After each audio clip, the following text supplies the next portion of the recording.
چھوٹے چھوٹے بچے رمضان میں کیسے پیار سے بولتے ہیں، تو میں ایک چھوٹے بچے کی کہانی سنا رہی ہوں۔ رمضان شریف کا چاند نکلا، روزوں کا مہینہ آیا، گھر میں سب نے روزہ رکھا، صفو اور طیب میاں نے روزہ نہیں رکھا کیونکہ وہ چھوٹے بچے تھے۔ دونوں چھوٹے اور ننھے منھے بچے ہیں۔ دوسرے دن صفو نے کہا، امی میں بھی روزہ رکھوں گی۔ امی نے کہا، نہ بیٹی، ابھی تم بہت چھوٹی ہو، ذرا کچھ اور بڑی ہو جاؤ پھر رکھ لینا۔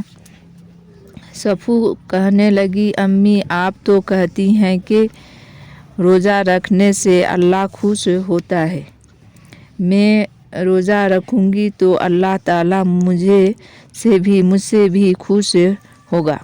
امی نے پھر سمجھایا لیکن صفو ضد کرنے لگی، بولی، بھائی جان روزہ رکھتے ہیں، بلقیس آپا رکھتی ہے، نگہت بازی رکھتی ہے، میں بھی رکھوں گی، مجھے سحری کے لیے ضرور جگا دینا۔ سحری کے وقت اسے کسی نے بھی نہیں جگایا، لیکن جب کچھ کھٹ پٹ اور کھڑکھڑاہٹ ہوئی تو خود اٹھ بیٹھی، سب کے ساتھ سحری کھائی اور روزہ کی نیت کر لی۔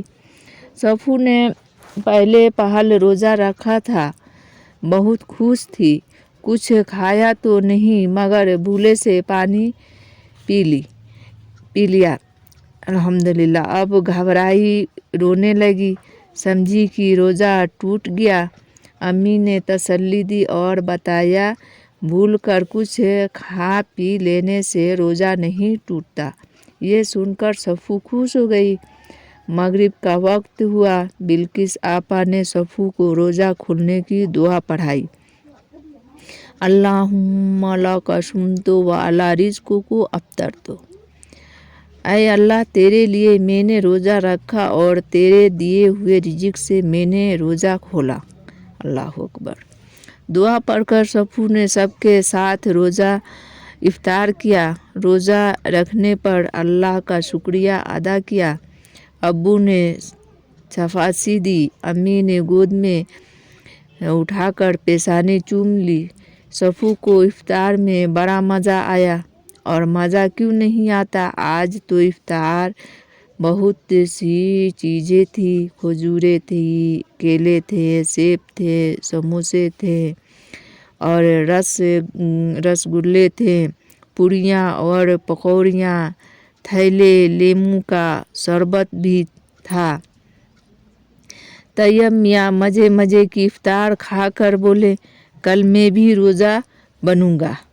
اللہ اکبر۔ بچوں کا چھوٹی باتیں کیسے لگتا ہے، میں بھی روزہ بنوں گا۔ بھولے بھالے طیب میاں کی یہ بات سن کر سب ہنس پڑے۔ الحمدللہ۔ السلام علیکم ورحمۃ اللہ۔